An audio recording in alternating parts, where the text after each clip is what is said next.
Good morning, students. Let's start second part of the chapter electoral politics. In the previous video, we discussed about elections.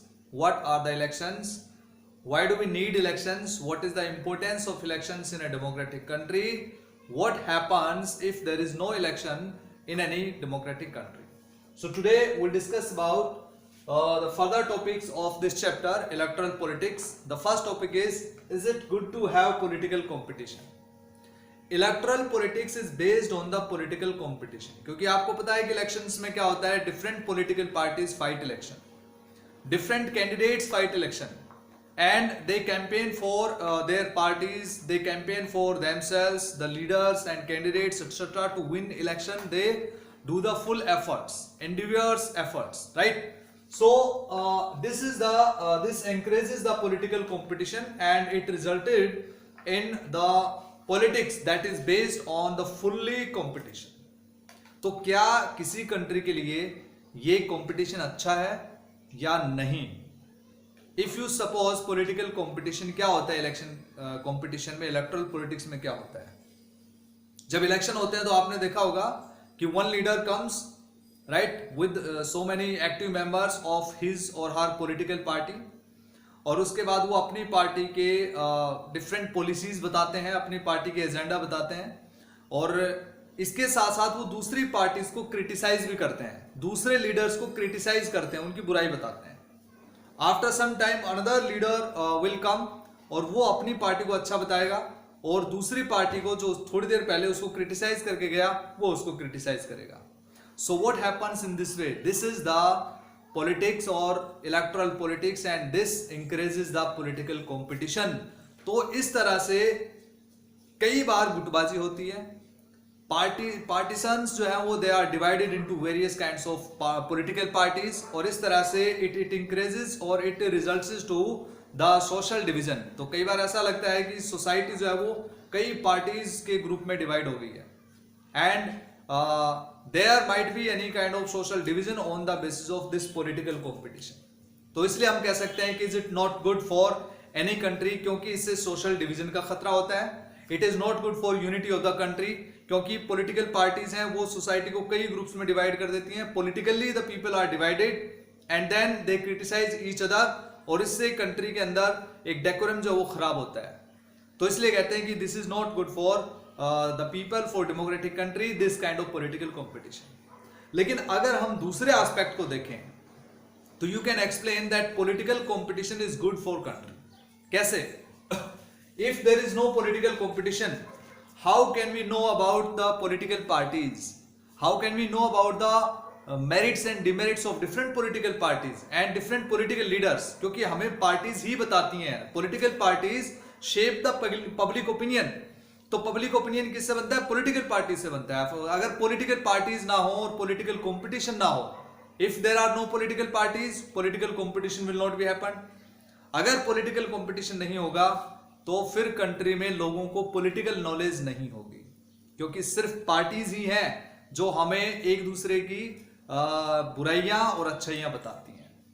Congress BJP की criticise करेगा, BJP will criticise Congress, RJD etcetera. तो इस तरह से हमें different parties के views का पता लगता है. We come to know about the advantages, demerits and demerits of different political parties, and then after that voters will decide that who is saying right और wrong, and we have to cast our vote in favour of which party, which leader. So in this way it is good to have the political competition in the country, right? After that what is our system of elections? First of all we have to understand कि India में जो election होते हैं that is constitutional provisions, having the constitutional provision under the article 324 to 329. Under these articles we have the one election commission, independent election commission to conduct elections in India, right? Particularly Lok Sabha election, Rajya Sabha election, president, vice president, etc. And the election process is given in these articles. तो वो जो पूरा election process है उसको समझने के लिए जरूरी है कि आप इन पॉइंट्स को समझें. सबसे पहले है इलेक्टोरल कॉन्स्टिट्यूएंसीज. इलेक्टोरल कॉन्स्टिट्यूएंसीज मतलब इलेक्शन के लिए और एक पर्टिकुलर कॉन्स्टिट्यूएंसीज बना दी जाती है. तो ये कॉन्स्टिट्यूएंसीज क्या होती हैं? Constituencies are particular areas where voters live there, voters are means existing or inhabiting in particular area, and they elect one candidate, because in India we have the single member constituency, क्योंकि India में हम क्या है, हमारे पास single member constituencies हैं, यानी कि हर constituency से एक मेंबर इलेक्ट होता है। तो कॉन्स्टिट्यूएंसीज क्या होती हैं? Constituencies are the particular areas, right, where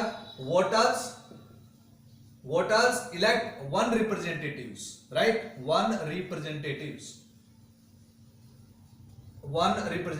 तो इस तरह से इलेक्टोरल कॉन्स्टिट्यूएंसीज क्या होगी? Electoral constituencies are the areas from which voters elect candidates for legislative assembly and for their parliament. अगर हम असेंबली की बात करें तो जैसे Haryana, in Haryana state assembly there are 90 seats. It means entire Haryana, पूरा हरियाणा कितने कॉन्स्टिट्यूएंसीज में डिवाइडेड है, कितने एरियाज में डिवाइडेड है? So these areas are constituencies, 90 areas, right, 90 different areas are there for 90 members. तो Haryana is divided into 90 constituencies. From each constituency one representative is elected by the people of that particular area, that is known as constituency. और इस तरह से हमारे पास Haryana state assembly में 90 seats आ जाती हैं। इसी तरह से अगर आप एग्जांपल लेंगे लोकसभा का, so Haryana is divided into 10 constituencies. तो ये जो 10 कॉन्स्टिट्यूएंसीज होती हैं, यहां से एक एक मेंबर चुना गया। तो इस तरह से हरियाणा से लोकसभा में कितने मेंबर हो गए? 10 members for Lok Sabha, right, you have to remember 10 members for Lok Sabha. इसी तरह से पूरी कंट्री का अगर आप बात करेंगे तो entire country is divided into 543 constituencies, 543 constituencies। इस तरह से how many members are there in our Lok Sabha? 543 plus 2। हालांकि अभी उस पे जो 2 मेंबर्स हैं from Anglo Indian community were nominated by the president, अब वो नहीं है। तो इस तरह से टोटल जो इलेक्टेड मेंबर्स हैं वो हमारे पास 543 हैं। तो ये मेंबर जो है कहां से आते हैं? हर कॉन्स्टिट्यूएंसी से एक मेंबर आ गया। तो इस तरह से इंडिया में कितनी कॉन्स्टिट्यूएंसीज होगी? 543 constituencies are there in India for Lok Sabha. So I hope that you are understanding electoral constituencies क्या होती हैं। कॉन्स्टिट्यूएंसीज वो एरियाज होते हैं जहां से रिप्रेजेंटेटिव्स को इलेक्ट किया जाता है। और कौन इलेक्ट करता है? वोटर सिलेक्ट करता है। अब आता है reserve constituencies. As we have discussed about the open political competition, तो open political system competition में क्या होता है? Leaders campaign in favor of them and they use different kinds of criterias and the tricks to win election। कई बार इनको हम dirty tricks भी कह सकते हैं कि political parties election जीतने के लिए कई बार wrong methods जो है वो adopt करती हैं। तो ऐसी कंडीशन में जो हमारा right to fight election है, this is the political right provided us as being democratic citizen। तो वो जो हमारा राइट है, राइट टू फाइट इलेक्शन, वो कुछ वीकर सेक्शन के लिए एक ड्रीम बन जाता है कि वो इलेक्शन फाइट कर पाएंगे। क्यों? क्योंकि they do not have the resources, they do not have the capacity to fight election against the powerful and very rich people. तो इस तरह से उनको अपलिफ्ट करने के लिए ये पॉलिसी बनाई गई कि कुछ कॉन्स्टिट्यूएंसीज को हम रिजर्व कर देंगे। Reserved means these are specially reserved for the weaker section and the backward minorities etc। तो इस तरह से इंडिया में पार्लियामेंट में स्पेशली लोकसभा के लिए जो रिजर्वेशन है that is for SCs and STs, for SCs and STs। It means scheduled tribes 7.5% seats are reserved and for scheduled castes 15% seats are reserved at this time। अगर हम आज की बात करें तो अभी जनरल के लिए 412 सीट्स हैं, 412 सीट्स। और अगर रिजर्व सीट्स की बात करेंगे for SCs and STs, for STs it is 47 seats and for SCs 84 seats. तो you have to remember these are the reserve seats in our Lok Sabha. ST के लिए 47 सीट्स हैं, SCs के लिए 84 सीट्स है, जनरल के लिए 412 सीट्स बाकी बच गई। तो ये रिजर्व सीट हो गई है, right. So in this way reserve constituencies are there. It means पूरे इंडिया में 47 जो एरियाज हैं कॉन्स्टिट्यूएंसीज वो शेड्यूल्ड ट्राइब्स के लिए रिजर्व हैं। उनके अंदर सिर्फ शेड्यूल्ड ट्राइब्स ही इलेक्शन फाइट करेंगे। In the same way, 84 constituencies in India are reserved for scheduled castes, जहां पे सिर्फ scheduled caste के लोग ही इलेक्शन फाइट करेंगे for Lok Sabha. So in this way, these are the reserved constituencies. और आपको पता लग गया कि क्यों constituencies को reserved किया जाता है, for upliftment for the of weaker section. अब चलते हैं आगे voters list. What do you understand by voters list? It is also known as electoral roll. क्या बोलते हैं इसको? Electoral roll. It is also known as electoral roll. It consists of the list of the people, those who are capable to vote, those who are eligible for voting. Clear? कि जो लोग vote डाल सकते हैं उन लोगों के names को हम वोटर्स लिस्ट कहते हैं. उन लोगों के नेम्स जिस लिस्ट में होते हैं उसको हम इलेक्टोरल रोल या वोटर्स लिस्ट कहते हैं. इसको मेंटेन करने का काम इलेक्शन कमीशन ऑफ इंडिया करता है, right? Because this is independent commission in India and it is suitable organization to conduct all kinds of election in India under Election Commission of India.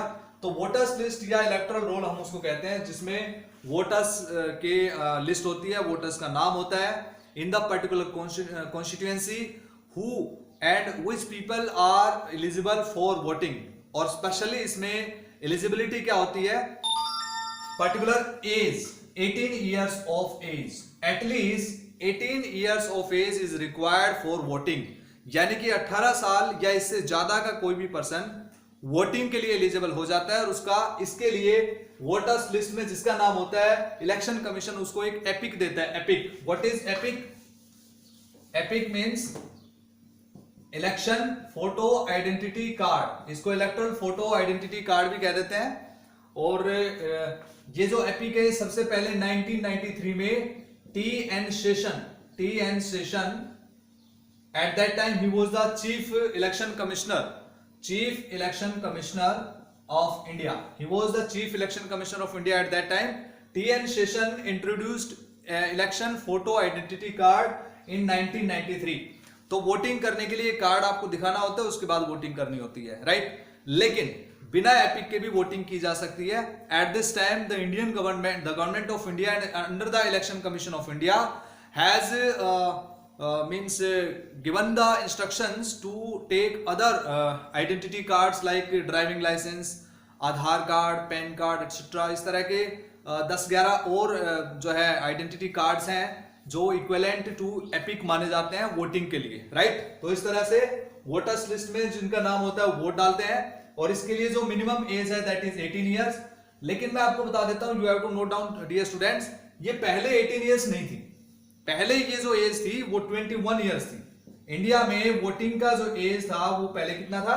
21 years. लेकिन ये 1989 में 61st amendment in the constitution, 61st amendment in the constitution, according to 61st amendment in the constitution in 1989 this age was reduced to 18 years, 21 years to 18 years. इस तरह से इस as को change कर दिया गया और now the people who got 18 years और more can vote, right? So this was about voters list और इलेक्टोरल रोल. इलेक्शन से पहले इसको मेंटेन किया जाता है या इसको अपडेट किया जाता है और ये काम कौन करता है? ये इलेक्शन कमीशन करता है. उसके बाद नॉमिनेशन ऑफ कैंडिडेट्स, राइट? जो इलेक्शन फाइट करना चाहते हैं उनका नॉमिनेशन होता है और नॉमिनेशन फॉर्म जो होता है that is deposited with the security deposits. उसके साथ में उसको सिक्योरिटी भी देनी होती है. और नॉमिनेशन फॉर्म में कुछ और चीजें हैं आजकल जो फिक्स करती है, जैसे Supreme Court, according to the instructions of the Supreme Court, हर कैंडिडेट को जो भी इलेक्शन फाइट करना चाहता है उसको एक एफिडेविट देना होता है जिसमें क्या क्या चीजें वो अपनी जो है बताता है.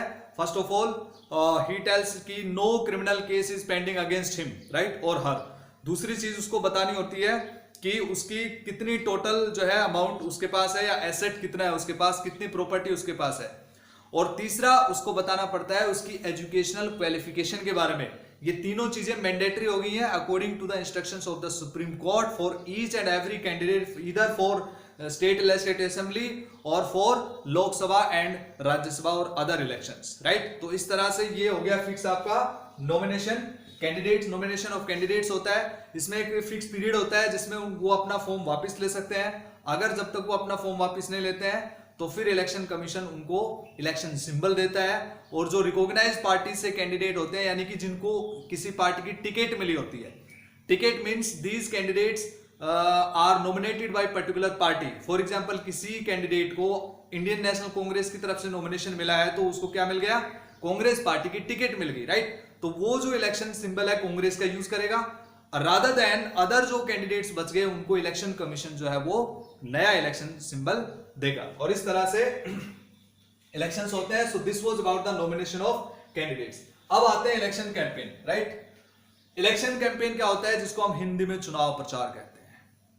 हर पॉलिटिकल पार्टी इलेक्शन जीतने के लिए लोगों को अट्रैक्ट करना चाहेगी, राइट। तो लोगों को अट्रैक्ट करने के लिए उसको क्या बताना पड़ेगा, उसको अपनी पॉलिसीज के बारे में लोगों को बताना पड़ेगा, अपने प्रोग्राम्स के बारे में बताना पड़ेगा और अपना एजेंडा भी लोगों के सामने उसको बताना पड़ेगा। इसके लिए पॉलिटिकल पार्टीज क्या करती हैं, सबसे पहले political parties election manifesto, that is called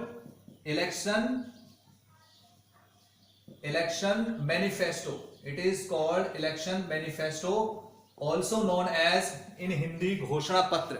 इसमें पॉलिटिकल पार्टीज क्या डिस्क्राइब करती हैं कि आफ्टर विनिंग इलेक्शन हम ये काम कर देंगे और हमारी ये थिंकिंग है, राइट। तो ये होता है इलेक्शन मैनिफेस्टो। इसके बाद कैंपेनिंग का टाइम मिलता है, अप्रोक्सीमेटली 14 डेज का इसमें प्रोविजन होता है। 14 दिन तक जो है वो इलेक्शन कैंपेन का टाइम मिलता है और इलेक्शन से ठीक 48 घंटे पहले ये इलेक्शन कैंपेन जो है वो बंद हो जाता है। तो जो इलेक्शन कैंपेन होता है उसमें क्या क्या चीजें होती हैं, different parties use different kinds of tricks to attract more and more voters. चाहे वो इलेक्शन सिंबल का यूज करके, चाहे वो अपने एजेंडा को प्रोपगेट करके, या फिर कुछ स्लोगन्स, कुछ पार्टी जो है स्लोगन भी देती हैं। For example in 1971 Indian National Congress under the leadership of Indira Gandhi gave the slogan गरीबी हटाओ, राइट, रिमूव पॉवर्टी।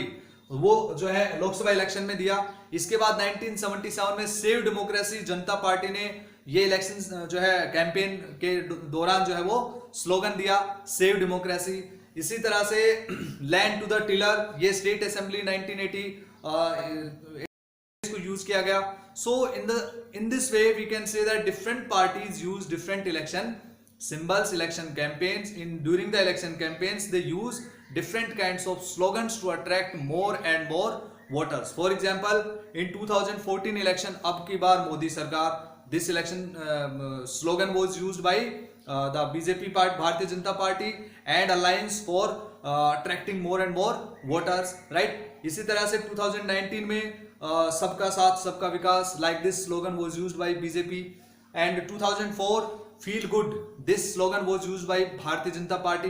तो इस तरह से पॉलिटिकल पार्टीज इलेक्शन जीतने के लिए बहुत सारे इलेक्शन सिंबल्स और इलेक्शंस जो है उसका यूज करते हैं। कैंपेनिंग के अंदर स्लोगन्स का यूज करते हैं। सिंबल तो पॉलिटिकल पार्टी या कैंडिडेट्स को एक ही मिलता है, इलेक्शन कमीशन जो उनको देता है, लेकिन इसके अलावा बहुत सारे स्लोगन्स का यूज करते हैं and they use different kinds of tricks to win election, right. After that polling and counting of votes, ये सबसे जरूरी चीज है क्योंकि जिस दिन पोलिंग होती है उस दिन इलेक्शन कमीशन की जिम्मेदारी होती है कि वो फ्री एंड फेयर इलेक्शन करवाए, किसी तरह का बूथ कैप्चरिंग, मैल प्रैक्टिस या कोई जो है गलत ट्रिक जो है पॉलिटिकल पार्टीज या कैंडिडेट्स, अदर कैंडिडेट्स यूज ना करें। All the people will cast the vote without any kind of pressure, and after that counting of votes under the surveillance of election commission, votes की counting होती है और उसके बाद election result declare होता है। उसके बाद एक प्रोसेस हो रहा है रीपोलिंग। रीपोलिंग वहां होती है जहां पे इलेक्शन कमीशन को लगता है कि कहीं पे कुछ गड़बड़ हुई है या कोड ऑफ कंडक्ट को तोड़ा गया है। कोड ऑफ कंडक्ट क्या होता है, उसमें कुछ चीजें होती हैं कि कुछ रिस्ट्रिक्शंस होती हैं जो लगा दी जाती हैं कैंडिडेट्स के ऊपर, जैसे गवर्नमेंटल जो रिसोर्सेज होते हैं उनका यूज नहीं कर सकते और रिलीजियस सिंबल्स का यूज नहीं कर सकते, गलत तरीके से किसी को प्रेशराइज नहीं कर सकते, एक एक्सपेंडिचर लिमिट होती है, उससे ज्यादा पैसा खर्च नहीं कर सकते हैं। फॉर एग्जाम्पल अगर हम बात करें लोकसभा इलेक्शन की, तो लोकसभा इलेक्शन में जनरली 70 लाख रुपीस की जो है लिमिट होती है। 70 लाख रुपीस से ज्यादा कोई भी कैंडिडेट खर्च नहीं कर सकता है and it is for bigger states. अगर स्मॉलर स्टेट्स की बात करेंगे तो ये 54 लाख रुपीस है। इसी तरह से स्टेट लेजिस्लेटिव असेंबली के अंदर यानी कि विधानसभा के इलेक्शन में 28 lakh is the election expenditure limit is there, यानी कि 28 लाख से ज्यादा कोई भी एमएलए का इलेक्शन लड़ने के लिए कोई कैंडिडेट खर्च नहीं कर सकता। तो ये सारी चीजें कौन देखता है? इलेक्शन कमीशन देखेगा कि ये कोड ऑफ कंडक्ट जो है वो इसको यूज किया, मतलब उसका अबाइडिंग हो रहा है या नहीं हो रहा है। So dear students, in this way these topics we have discussed, right? I hope that you understood, and slide we have to discuss about some tables and some other data.